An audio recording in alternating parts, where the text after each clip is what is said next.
na lumalabag sa Republic Act 9262, also known as the Anti-Violence Against Women and Children Act. Sa kasalukuyan, tanging Petition for Protection Order pa lamang daw ang isinampa ng kampo ni Ai noong Biyernes sa Quezon City Regional Trial Court na nagpapawal kay Jed na lumapit o makipag-ugnayan sa kahit na anong paraan kay Ai. 100, 500 meters, and you cannot go near Ai, your designated family members, designated staff members, household members.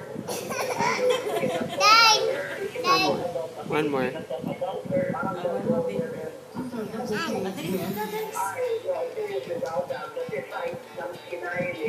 Pinuprosit po siyempre yan. Alam niyo naman sa daan ng bukasan. And then the judge will probably order the one way sa mga Tuesday or Wednesday pa masal sa kanya. Binanggit din ni Ai ang di umano'y pagkakaroon ng third party sa kanilang relasyon. Gayon din ang plano ng Manoli Jed na kunin ang gusto nito sa kanya saka babalikan ang ex-girlfriend nito.